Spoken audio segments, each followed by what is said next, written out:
This is TJ with TechMadeEz. Welcome to the channel. My channel is all about making things affordable, practical, and easy. And I meant to do this presentation maybe a year ago, but actually there's better options for video cards now. The prices have come down.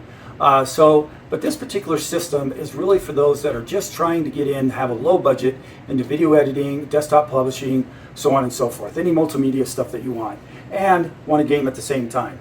So, and all of this can be done for under $300. Now, that being said, there are 4 video card options that I'm going to talk about. Depending on what video card option you choose will depend on how much this system is going to cost you. But even with the best video option that I'm going to present, you're still at around $400.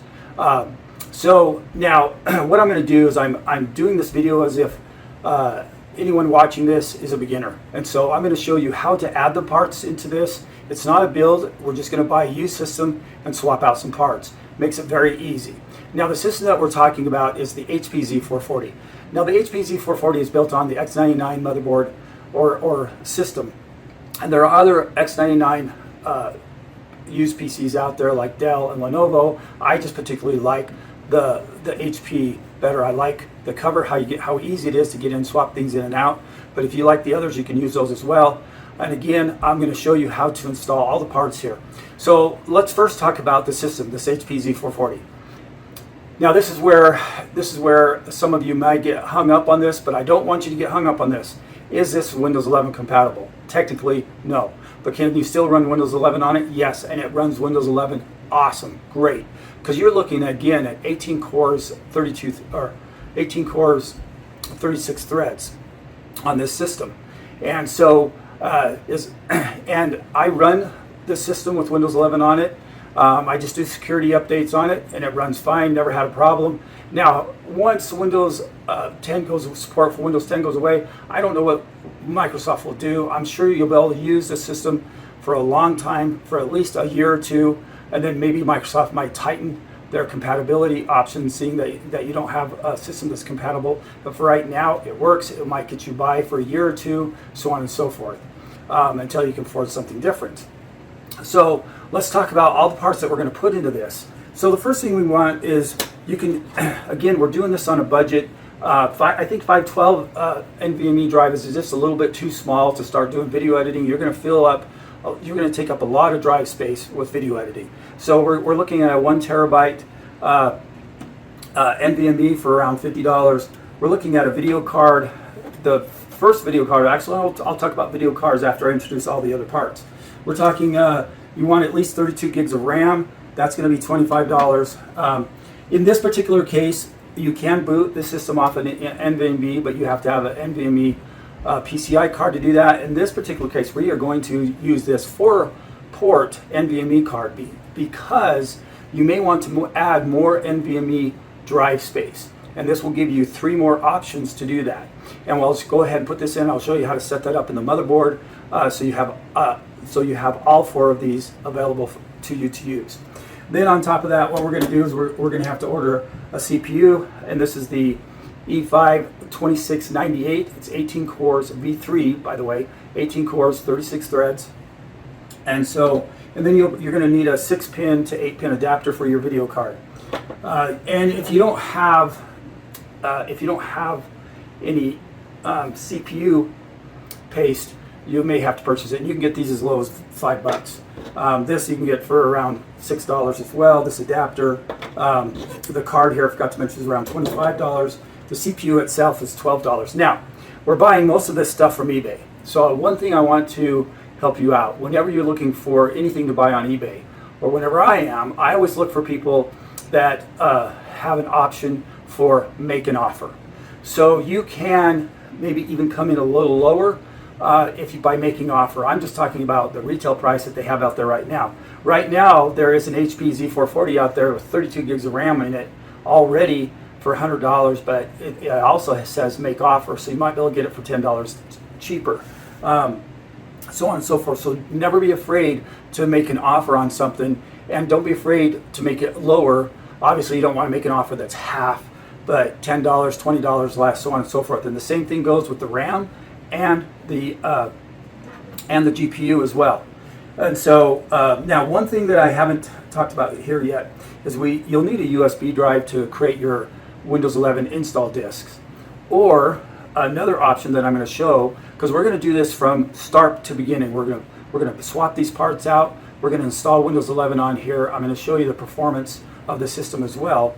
In fact, I'm going to show you the performance of the system before we do this build, because if you're out there and you know how to build a system, then you may not have to see how to swap these parts out. So after I introduce these parts, I'm going to introduce you to the Windows 11 desktop and video editing on that, and then we'll come back and we'll do the build, do the install of Windows 11, so on and so forth.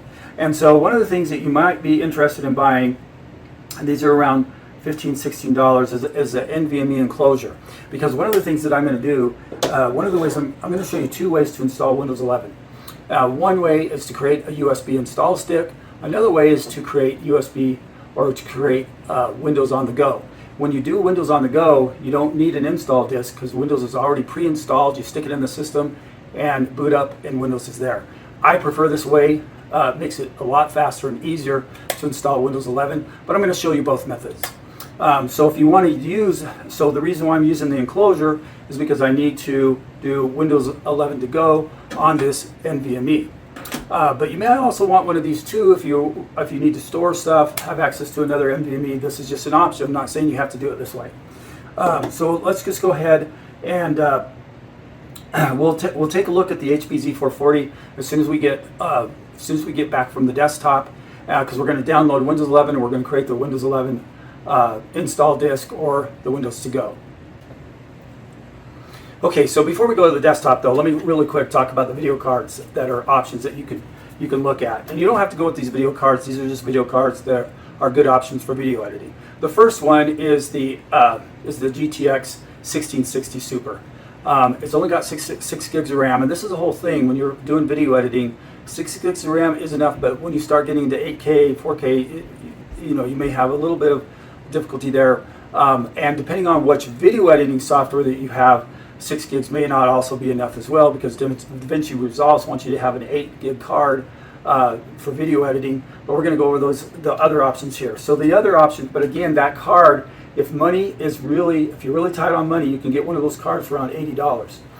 Now, you can also get the NVIDIA Titan X, and what that is, that's a 12 gigabit card.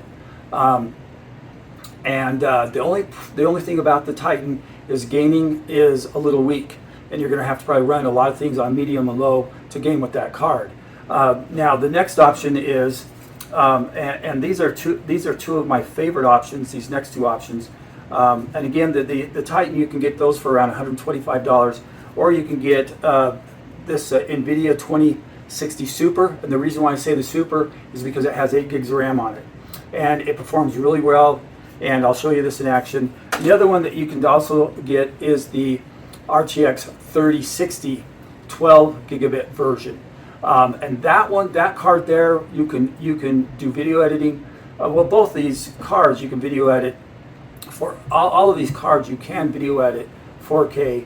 8K gets a little tricky with 6 gigs of RAM. So, but if anything, and you can buy the 1660 Super until you can maybe afford, say, the 3060. And again, this is going to be the 12 gigabit model.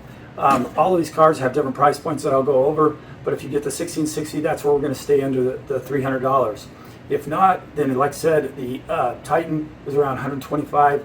The Super is between $140, $180. The 3060, $200 to $250 for the 3060, depending on the seller, so on and so forth. But again, don't be afraid to make offers on any of this stuff to decrease your purchase of the system. So again, let's go ahead and look at the desktop real quick.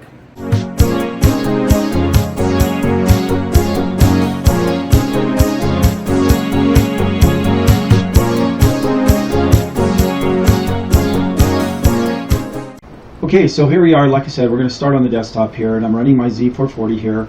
Even though it's not compatible with Windows 11, it's very easy to make any computer compatible with Windows 11.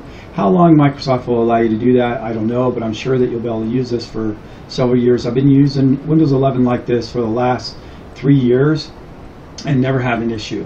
I do set it up so it's only just doing security updates. That's all I want to do. And at the beginning, I'll mention that there are 3 entry-level cards that you can use for video editing. The one that I have in the system right now is the NVIDIA 2060 Super. Again, it has 8 gigs of RAM on it, so on and so forth. Now, I wish I would have kept my NVIDIA Titan XP so I could show you that working, but I've used it, I've tested it, I know how it functions on the desktop here. I used to have a 1660, and again, I can't show you that one, but what I do want to show you is why you want to use these 4 cards. And so I've got Vegas Pro. So I do all my video editing. I've owned Vegas Pro for probably for 15 years plus. I first got it, I was just doing video editing for the family, and then I got into YouTube and continue to use it in YouTube. But this is a great combination, this system with one of those cards, for especially getting into video editing, creative work, desktop publishing, whatever you want to do. So let's go into Sony Vegas Pro for a minute. I just want to show you, I have a video this is one of my videos that I've done. I just have it laid out here. And so what I want to show you though is that, and again, I don't do any 4K stuff. I record all my stuff in 1080p, but you're not going to have a problem doing 4K. Okay, so what I'm going to do is I'm going to go ahead and I already have Vegas Pro opened up here. I want to go in there and show you why you want an NVIDIA card and the advantage of having a NVIDIA card for doing your video editing. And why you also want, you know, if you're going to go with the 1660, like we mentioned before, it's only 6 gigs. That's going to limit some performance with your video editing. That's why, if you can, and if you're not a gamer, again, you could go ahead and get the Titan. It does game. It just, you'll have to put it on lower settings, so on and so forth. The same with the 1660. Obviously, that one's getting old. It does game, but you'll be able to do the in-sync that I'm just going to show you here in a minute. And again, I don't use, but everything I'm going to show you in here, you would do the same if you're in Adobe Premiere. So I'm just going to open this up here, and this is my video timeline. This is just one of my YouTube videos I created. Now in this particular case, I don't have any 4K videos or 8K. I record everything in 1080p, but you won't have a problem doing 1080p and 4K. You might struggle a little bit with 8K unless you have the NVIDIA 3060 card. But the big advantage of these cards is when you go in to render something, most of your software is going to have an option for the video card, this NVENC, and that'll speed up your rendering process. In fact, let's just hit the render here, and what we're going to do here is we're going to show this, and as this goes along, this will actually get a little faster. I think it starts, I think the average, yeah, there we go, the average speed is like around 110, maybe even 120 once it gets going. So I'm going to cancel this though. I'm going to show you really quick. Let's go ahead and render that. Let's render this without NVENC on here, and it's not bad, but it's going to be around 50, 60, somewhere average, maybe even right now it's showing 40, so on and so forth. But that's why you want to use one of these cards so you can speed up your rendering. Also, too, the one thing I have tested, three of the 4 cards. A long time ago, I had a 1660, and I used it for a while. But just so you know, the speed that we just saw here was like 110, 120, somewhere in there. That it'll bounce around average. When you use the 3060, it'll bump that up a little bit by maybe a quarter. So you might get around 100, maybe 140 frames per second on average when it's rendering. Now, I will say this much, with the Titan, even though the Titan is a 12 gigabit card, it is an older card, and it does not render as fast as the 2060. And it's been so long on the 1660, I can't tell you the speed there. But anyway, using NVENC will speed up your rendering process. So that's all I wanted to show you here, is that you want to make sure that you've got you when you get those cards, when you go to render, that you choose the NVMe option so you can render those quicker. So, but this platform here can run circles around Windows 11, no problem at all. Now this particular one only has 14 cores, 28 threads. The CPU we're going to be putting in here will have 18 cores, 36 threads. And so I just wanted to show you this here really quick. And then what we're going to do here next, there's a couple of things we're going to do because we are going to install Windows. This is going to be the easiest Windows install you've ever seen or ever done before. Or if you haven't done one, you're going to see how easy it is. But the first thing we're going to need to do is we're going to need to grab, if you have never created a bootable Windows USB, you're going to need to grab Rufus. Now, even if you have and you don't have Rufus, Rufus is important in making this compatible with Windows 11. So you'll need to use Rufus for this. And once you're on the page, you just scroll down and it'll take you to the download options. And I always get the portable one. It's free. That way you don't have to install it. I do put it in a folder because I do have it over here in this folder here. And because the reason why I put it in a folder is because it does create a file when you open it. So I just like to keep it in its own folder, even though it's portable. Now the next thing we need to do is we need to download Windows. And so what we're going to do here's Windows 11, and this version may change by the time you watch this. I don't know, so just keep that in mind. But right now, I believe it's on 24.2 H2. So we're going to just get Windows 11 here. This is all we have to do. We've got to hit confirm. It's going to look at that. It's going to bring a message back. We got to choose a language here, and of course I'm United States, so I'll hit confirm.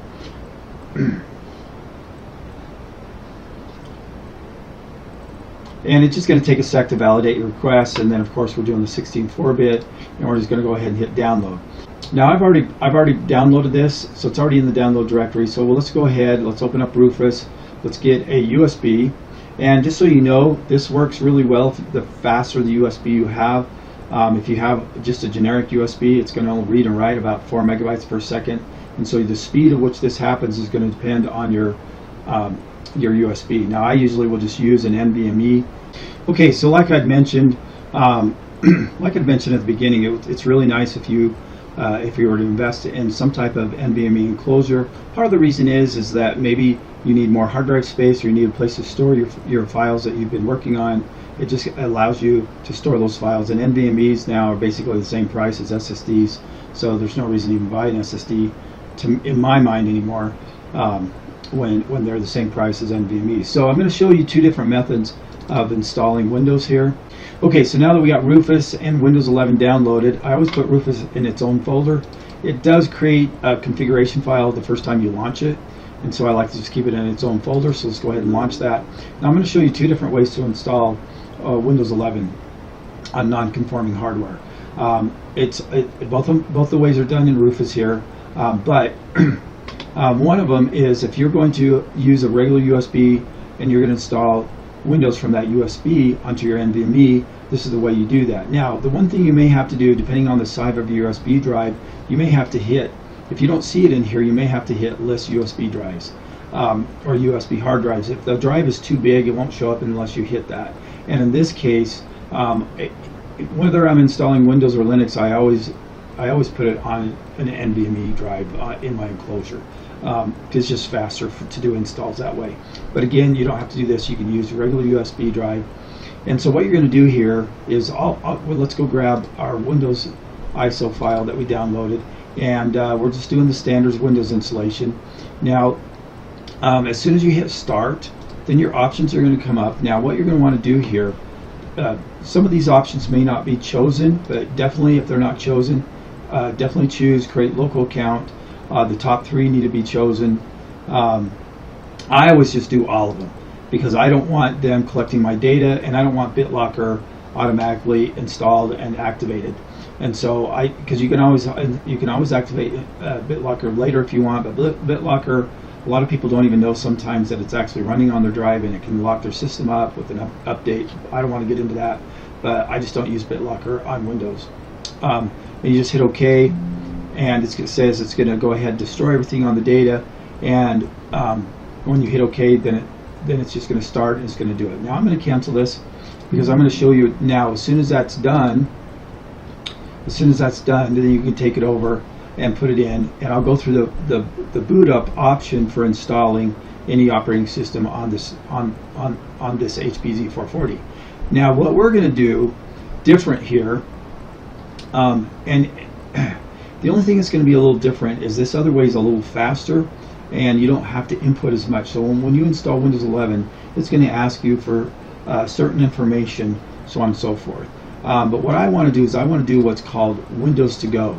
Now what Windows to Go allows you to do is it allows you to run Windows on a USB, off of a USB drive.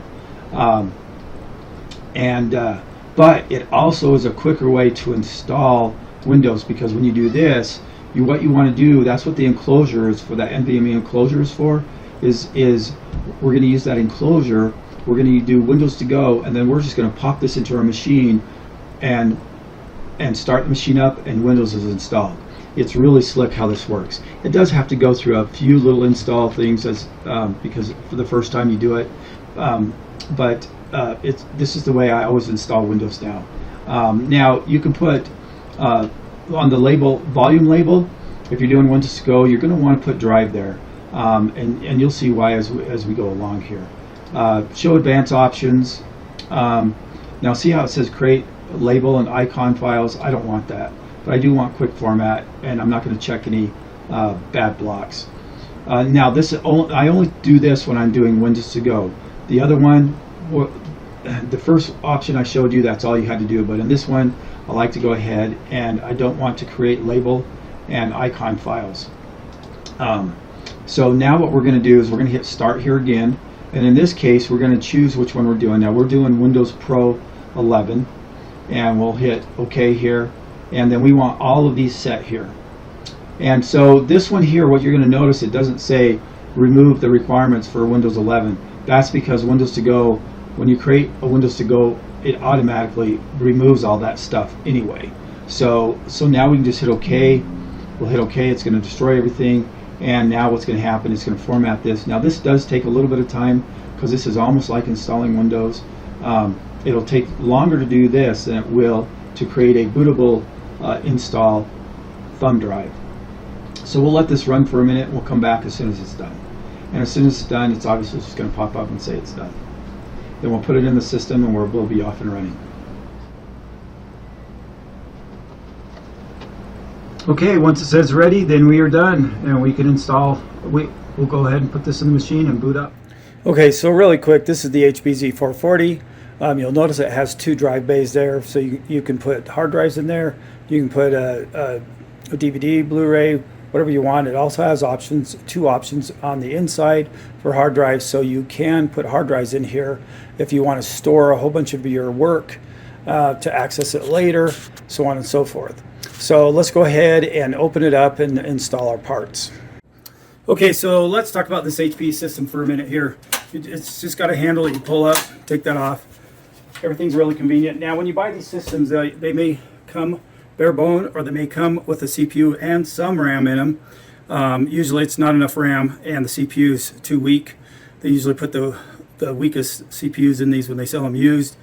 But what will happen is when you get this, here's your PCI slots. Again, two bays for the hard drives here. You can put hard drives here. And then generally, this comes with a fan here. This particular one didn't. We have some. We actually use 3 of these in our home right now. My wife has one. My 2 kids have one each, and they game on them. My wife just uses it for productivity, a little bit of video editing, stuff like that. But at any rate, you don't need this fan here. It's just nice if you do have it, just because it's going to help blow air out of here. So you can always text them and ask them if it has the fan and if it has the memory fan. This memory fan module isn't necessary either. So if it doesn't come with this, don't freak out that it doesn't have this. I personally don't run it with the memory fan because I'm constantly, I use one of these as a test machine, and I'm constantly swapping things in and out. So I usually leave this off, but it's nice to have to keep the memory cool, so on and so forth, but it'll work fine. What will happen though, if you get like 32 memory sticks, 32 gig memory sticks, then it will give you a fan error saying, hey, you need the memory fan on there. It'll still let you bypass that though. One of our machines doesn't have it. You just hit F1 and it'll boot in because we're using two 32 gig memory sticks on that particular system. I could have put this one in here, but I didn't. But at any rate, just want to let you know, it's a bonus if it comes with the memory fan and the fan in the front here. That's a bonus. So what we're going to do then is we're going to go ahead and we're going to swap out the CPU in here. It takes a flathead screwdriver, and I just use this long one just because it keeps it out of the way, but you don't necessarily have to have it this long. And you're just going to undo these. It'll just take a sec to undo them all.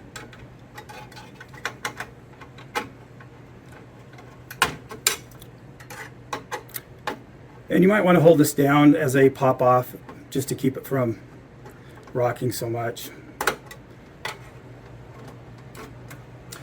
Now when I take this fan out, I usually leave it plugged in, but you don't have to. It's right there. I just find it's easier just to set it to the side. And then these pop off at a certain order, and so you'll do that one first, and you'll pop this one off. And if you have never swapped out a CPU before, basically there's a mark on here. I don't know if you can see it. It's a little diamond, and you're going to match that diamond with the diamond on the CPU. So right here, I'll pull the CPU out. There's a diamond on the CPU. You just match those and put them in. So here's our new one, our new used one we're going to put in, and again there's our diamond.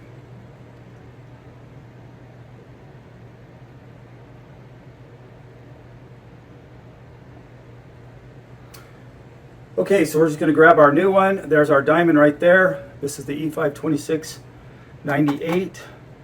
We're going to pop that in there, and then we're just going to go ahead and close this. We're going to put that over this right here. Lock this down.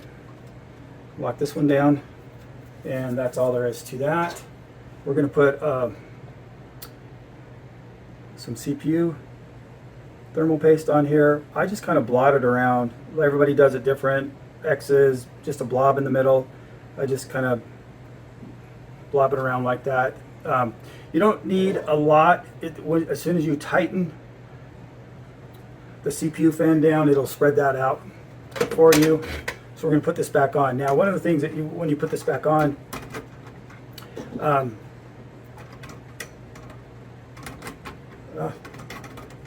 to line these. Okay, once those screws are aligned, you may have to press down on this a little bit to start that screw, and then go to the other side. You just want to do the screws opposite ends. You probably should take it off that way, but I didn't do it that way this time. And don't screw them down all the way when you first start. Just kind of start screwing them down, and then once they've started, then you can go back and screw them down all the way. Now, as soon as it feels tight, don't go any farther than that because you could break it. You don't have to go any further than when it naturally just stops you.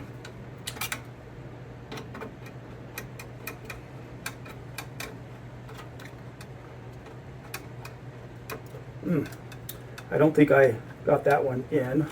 There we go. So the memory, you're going to use the black ones first. And so what you have to look at, if you ever changed memory before, or if you have one side is a little bit longer than the other, so you need to match that up here. This one here will go here, but on this side it's going to switch and go this way. So you just make sure these are popped out. Now you don't have to do 4. These are 8 gig memory sticks. You don't have to do 4 of these. You can get 2 16s if you want. It's just cheaper to buy them. You know, when you're first starting out, it's just a little, not a lot cheaper to buy for 8 gig. And this is server memory. Because these are Xeons, it takes server memory, ECC. Once you get that lined in, snap that. Both those should snap in.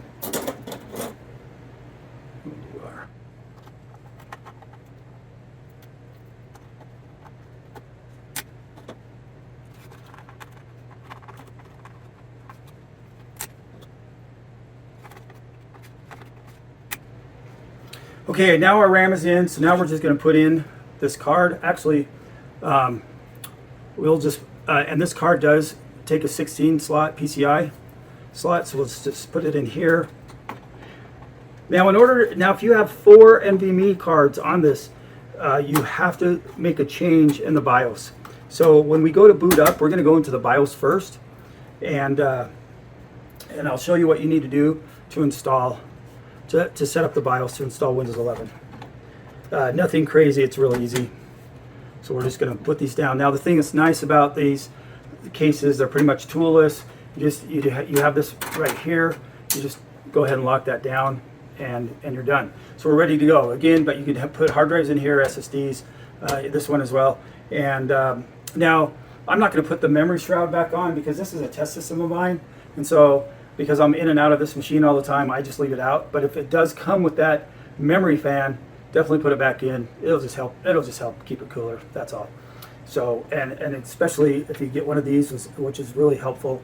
Now what we're going to do here next is we have our 8-pin adapter, and actually I have one in here. I leave one in here because a lot of times I'm swapping cards in and out of here, and sometimes a card will take 2 8-pins, and so that's just an extra 8-pin that I keep in here. So I'm just going to keep it in there because that's the habit I'm in. But it's a 700 watt power supply. It's got 2 6-pin power cords, and so we'll just plug that in. Plug this in here. All right, we are ready to install Windows 11. Okay, one thing I do need to talk about is the lid. This lid here has this right here, and this right here holds the cards down, but they didn't make the system for these gaming cards. They made them for video blower cards, and they sit a little lower in the case. So you'll have to take this off, and it's just being held on by one screw right here. You unscrew that, push it out, and then you can shut the lid. Otherwise, you won't be able to shut the lid on this unit. Okay, one thing I forgot to show is I went ahead and put the NVMe in here. I put it in the case without doing that. These normally come with the screws to screw them down, but that's all you have to do to install that onto the PCI card. Okay, I just turned the system on, so as soon as the HP logo comes up, we need to go hit F10 because we've got to go into the BIOS setup.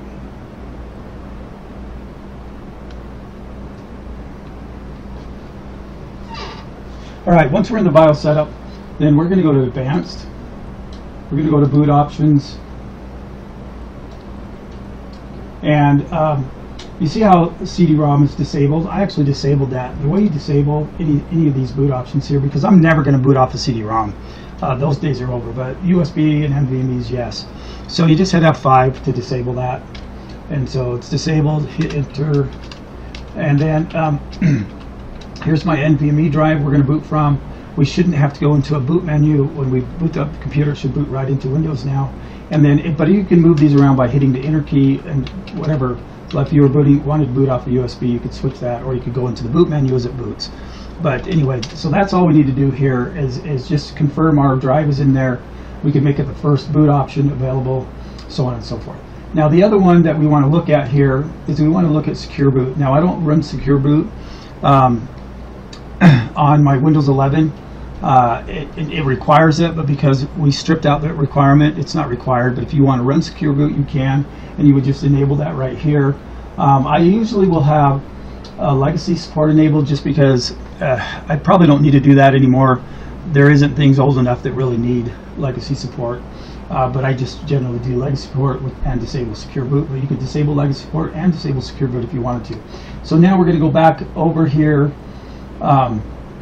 And we're going to go to slot settings. So in slot settings, our GPU is in slot 2, so we don't want to do anything with that. And that slot 2 gives you the most room to put the GPU in, as you saw when we were putting that in.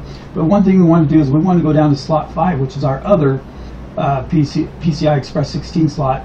And we want to make sure this is on 4x4, 4x4, 4x4. It won't be on here automatically, it'll be on auto. So you're just going to click auto, hit 4x4. If you don't do this, this is for the NVMe card that we put in. If you have a 4-bay NVMe card like I have that doesn't support bufferification, that's where the motherboard supports it. So you have to set that here. Once you do 4x4, 4x4, 4x4, then you'll see all of your NVMe drives that you put on there. If you don't, it'll only see what's in slot 1. So that's all we have to do there. We're going to save and exit this, and then we're going to go into Windows. So we're going to go to Main, hit Save, and hit Yes to changes. And now when it reboots, it should be reboot automatically into Windows. And here we are booting into Windows automatically. And you're going to see we're going to cut a lot of this out because it's going to be all automated. There's very little we have to choose in here when we do Windows to go. Let it install. It's going to reboot a few times. There's only 2 prompts that you're going to get, and this is one of the prompts. Is they're going to want you to plug in your Ethernet, or you're going to want to do your Wi-Fi. In this particular case, those requirements are stripped out to installing Windows 11, so you don't have to do that. I don't do that. I like to plug in my internet or my Ethernet after the install, because I'm going to go into the updates and I'm just going to turn on security updates only. That's only updates that I want. The next screen you're going to get is right after that one is just accept the licensing, and that's it. And then you're done. And then you just wait for it to come up to the Windows prompt, and then you'll want to turn it off, reboot, and plug in your internet, and then that way it'll update the driver and other drivers that it needs, so on and so forth. And then I go in and turn the security off, and we'll go over that. So really quick, I do want to let you know that I do have a more detailed video on Windows to go. I'll leave a link down below, along with all the other pertinent links that go along with this video, as far as pricing, where to get the parts on eBay, so on and so forth. Okay, so once you get to this point here, it's done. It will go ahead and populate all the icons there once you put in the network cable and reboot it. So I'm going to do that now. And we could have left the network cable in there before, but I didn't want it to start doing updates during the install or anything like that. And so once we connect the network, I am going to use one tool to set security updates only. Reboot, you're going to come up to the screen here, and sorry it's so blurry, it hasn't adjusted the display yet. We're just going to hit OK. At this point, I'm not going to put in a password, so I'm just going to go ahead and go forward. And then we can go into Windows, and we can start installing our apps, install our video driver, so on and so forth. Okay, so now that we got Windows installed, there's one last thing we have to do. We've got to go get the most current NVIDIA driver that there is. Windows does put an NVIDIA driver in, but it's not the current one. Now, before we do that,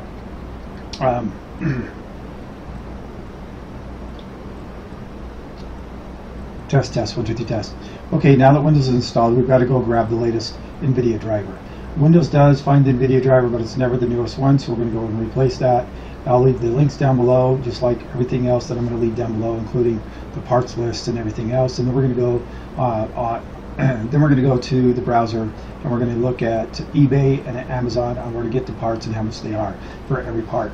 So, but really quick here, so when you're on the NVIDIA website, you just put in GeForce, and it's a 20 series, 2060 Super, the 64-bit, obviously. You'll hit download. I've already downloaded it, so I'm not going to go ahead and I'm going to go ahead and hit find, though. You don't download it from here. It's going to find the driver for you. I'm not going to download the driver because I already downloaded it. But you're going to have 2 choices here, one that's game ready and one's for a studio, for a creative. I don't know what the difference is in the creative one. I've always downloaded the game ready one, but in this case I did download the studio one. And so let's go ahead and go through the install. Now, this install takes a little bit of time to install, and so I'm not going to go through the whole install. I'm just going to start this and then show you once it's complete. But we're going to go ahead and launch this here.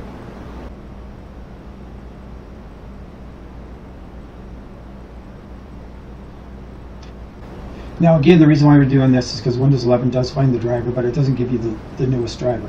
Now in my case, it will depend on what you want to do. You can install the graphic driver and the NVIDIA app. I like to just install the driver, and you just hit agree and continue.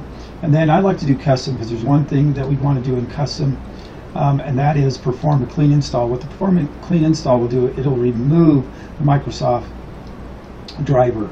And normally, because this is the thing, is that my video recorder wasn't recording when I did this, and so I already have the latest driver. But normally this one here would be checked, but because I have the latest one, it's not checked. So we're just going to go ahead and hit next, and this part takes a little bit of time, so don't think anything's wrong. if you haven't ever installed a video driver before, it's going to flicker. It's going to delete the old driver and have to install the new one. So your screen's going to change resolutions while it's doing this, so on and so forth. But once this is done, then we're going to go ahead and check out the pricing on eBay and Amazon for all the parts and the PC that we need to grab to do this video, to create our system.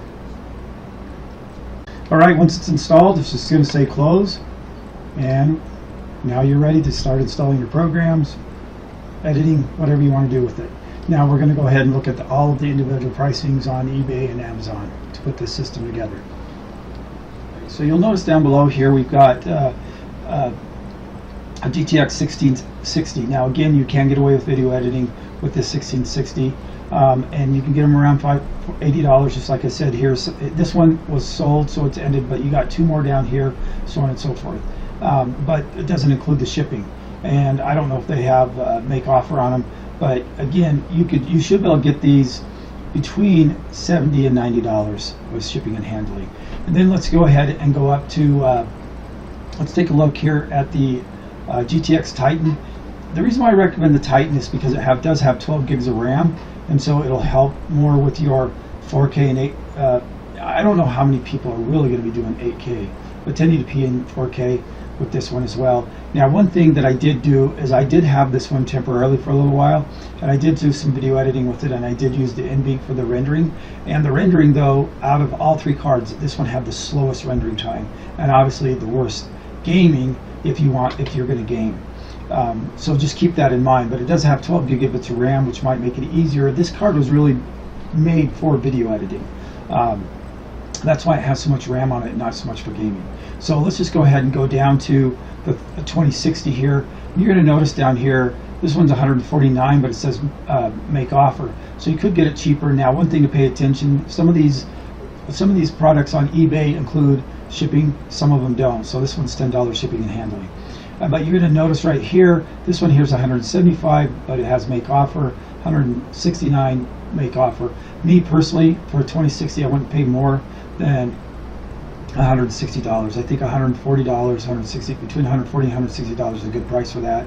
And then what I want to just mention here, here's the 3060 12 gigabit, and then this really is the sweet spot, because you can video edit with this card for a long time.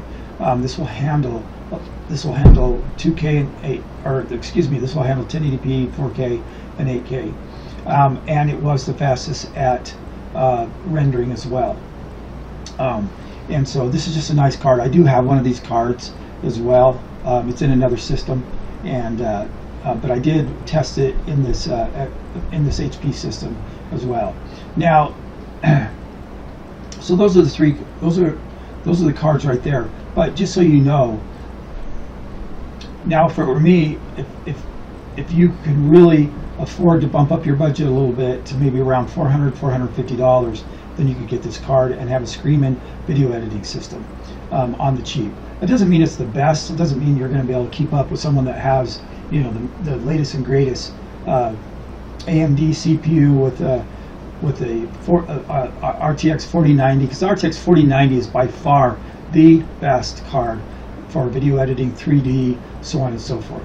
But that card is like $1,500 to $2,000. So, but one of your options that you have later on down the road, if you wanted to, you could upgrade to RTX 4070. That is your second best choice after the 3060, but it's going to cost you more than double for that card. So on and so used. And these are all used prices, by the way, not new. So now let's go ahead and let's look at the systems themselves. So here we have this Z440. None of these have make offer, but a lot of times you will have ones that have make offer on it. This one's free shipping. This is really the best deal out there now. I believe that this one is bare bone, has a heat sink. It doesn't matter if it's bare bone, because more than likely when you get a system, you're going to be replacing the CPU and the RAM anyway. So that's not a big deal. You just want to make sure it has a heat sink. Whether this has the memory shroud or not, or the fan in the front for the GPU, unknown, because I looked at the pictures and it doesn't show the inside. Actually, let me look at this one really quick. I can't remember. It's possible. No, it doesn't list that inside. So, but again, you don't need those. And I'm going to show you one that does have insight.